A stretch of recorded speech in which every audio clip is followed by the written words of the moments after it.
Hey, I recently published an op-ed with Fox News and I encourage you to go and read it. The link is in the description below. So, as America prepares to celebrate its 250th birthday, I found myself reflecting on a simple question. Why, out of all the countries in the world, do immigrants risk everything to come here to the United States? It might sound like an old question and, like a broken record, but I assure you, it is more relevant than ever before. As many of you know, I was very young when I came here. I didn't come as a tourist or a visitor. I came as someone willing to leave everything behind for the chance to build a better life, a different life. And like me, millions of others have done exactly the same. So today, I want to share my perspective, not as a spokesperson in politics, not as somebody that has worked in media, but as an immigrant.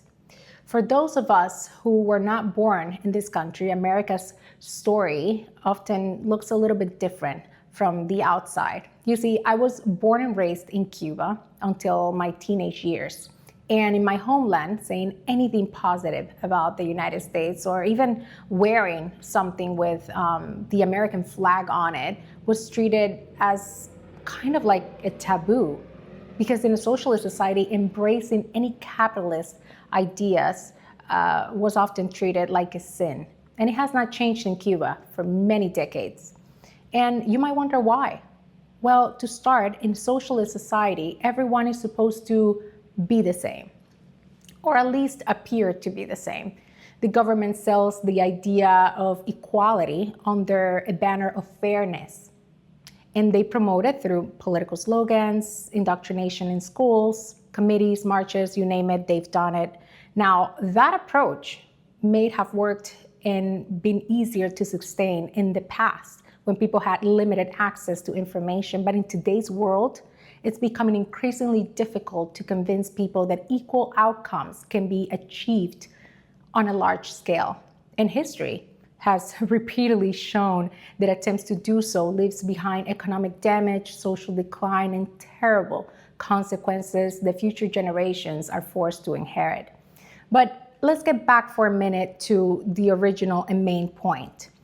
Those of us who were born into these circumstances notice things that are easy to overlook when you've had them your entire life, right? When you're born in the United States, you often, let's say, grow up with certain freedoms that to you seem very normal. But immigrants don't. We notice freedoms that others take for granted. We recognize opportunities that in many parts of the world simply do not exist. Think about it.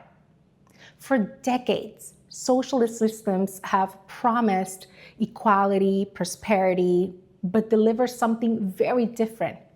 The reality often has been scarcity, limited opportunity, extreme violations of human rights, and obviously governments with extraordinary power over people's lives. And those who refuse to see that reality do so at their own expense. So when I look at Cuba, my Cuba, and what it has become, garbage piling up in every street, blackouts lasting days, people in prison simply for criticizing their government, I cannot help but to thank God and my parents that I live here in America, the land of freedom. And as our country approaches its 250th anniversary, I think it's worth asking a question that often gets lost in political debates. Why is so special this country? Why is America so special? It is worth asking. Because one of the biggest and most interesting things that I've ever done is becoming an American. When you become an American, you begin to appreciate certain things. You see things through a different lens. I remember being in the 8th grade in Cuba and having the audacity to speak up during a civics class. I asked a question, or maybe it wasn't so much of a question, it was more of an opinion. I said, why should I have the same things as someone who doesn't work as hard as I do? I don't like that. I can still remember my teacher's face turning completely red. So I sort of like continued and said, if I come to school and study hard and graduate while someone else skips class and spends the day at the beach and doesn't graduate, why should I end up with the same things in life? I don't think everyone deserves exactly the same outcome.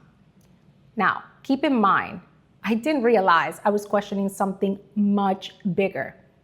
I was actually challenging the foundation of an entire system without even knowing it. Obviously, the result was not positive there. My teacher was enraged that she called me out in front of the entire class. Then she reported me to my parents. It was quite the nightmare. But, you know, I realized that I touched a nerve, and I wasn't some big political scholar back then, believe me. So my freedom of speech at that moment wasn't just criticized, it was immediately suppressed. Imagine that. But when you've lived your whole life with the freedom to express yourself, it's easy to assume that that is normal. Believe me, it is not. Throughout human history, freedom has been the exception, not the rule. The ability to speak your mind, even when your opinion criticizes the system you live under.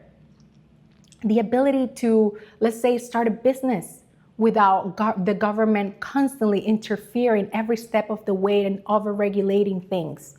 The ability to practice your faith, something the socialist societies often sought to repress and suppress because they want your faith to be placed in the system itself. The ability to choose your own path, the path that your children would follow. These things are not universal. Billions of people throughout history never had them, but we have them here in America. And that's why immigrants often have a unique perspective. Many of us know exactly what it feels like when those freedoms are absent. So when you think about these things, you know, we look at life and we say, what about the opportunities that were limited not by effort, but by the system? And once you experience that reality, believe me, you never look at freedom the same way again. Something changes in you. One question I think younger generations should ask themselves is this: if communism and socialism work so well, why do people flee socialist and communist societies? Why have millions left Cuba and continue to do so every single day? Why do people flee North Korea and Venezuela? Why have people throughout history escaped systems that promise equality in search of something else? Frankly, it truly concerns me when younger generations embrace communism and socialism without ever having experienced life under it themselves. And even more concerning is when politicians promote these ideas despite never having spent a single day living in these kinds of societies they advocate for, especially given the historical record of economic hardship, political repression, and human rights abuses associated with those systems. The answer is very simple, and it is not found in political slogans. It is found in human behavior. People vote with their feet. Okay? People leave when they feel trapped, when they see opportunity and prosperity disappear. People leave when they lose the ability to shape their own future and the future of their children, of their family members, of their loved ones. All you've got to do is look at the records. For decades, Cubans have chosen to risk their lives crossing shark-infested waters rather than remain trapped in a system that strips them away from their dignity and their freedom. And not just Cubans, Asians, Europeans, Africans. From every corner of the world, they have crossed continents to arrive here, to America. Think about that. Generation after generation has made the difficult decision to leave, not because another country was perfect, but because possibility existed somewhere else. People are willing to endure, believe me, extraordinary hardship if they believe a better future is waiting on the other side. I can attest to that. And America has been that beacon of hope for all of us, for every immigrant out there. It is the truth. Now, let me be clear, because we're not living under the veil of some illusion. America is not perfect. No country is. No system is. Every single nation around the world has flaws. Every society faces challenges. And in every healthy democracy, people should be able to discuss those challenges honestly and openly without, treating one another as enemies. And we need to improve that here, for sure. But there's a big difference between imperfection and impossibility, right? Because America has problems, that's not a secret. But America also has mobility. America has disagreements, but we also have the freedom to discuss those disagreements without sending anyone to jail for disagreeing. America has flaws, but it also has the opportunity, an opportunity that has given to millions and millions of people. And that distinction matters. Throughout my life, I've met countless immigrants who didn't come here expecting perfection. They came here searching and seeking hope and possibility. The possibility that hard work could change their circumstances. The possibility that, their children maybe could live a better life than they did. And the possibility that their future would be determined more by their own choices than by the state. Keep that in mind, because that is so powerful. And it's one of the reasons this country continues to attract people from all over the world. We see it every single day. Everyone wants to come to America. Land of freedom, land of opportunity. As we approach our 250th birthday as a nation, it's worth visiting one of the most revolutionary ideas ever written. The Declaration of Independence states that all people are endowed with certain unalienable rights. Think about that. Think about that for a second. The founders, who were not perfect, made this extraordinary claim. Not that government grants you rights. No, not that politicians create rights. But the people have those rights, and they belong to human beings simply because they are human beings. Now, how powerful is that? That idea has changed the world.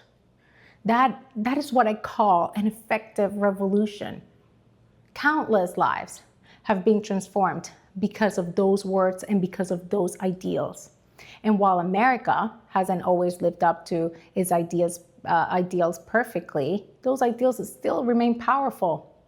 Because liberty is not something that governments give us. It is not something that we beg for on bended knee. It is something we defend and something we protect every single day.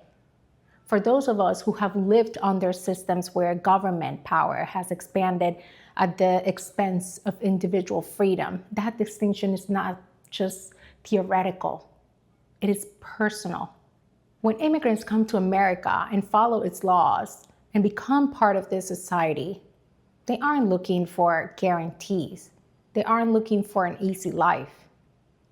They are looking for a chance to build, a chance to grow, a chance to determine their own future and the future of the next generation. And America has given us that chance.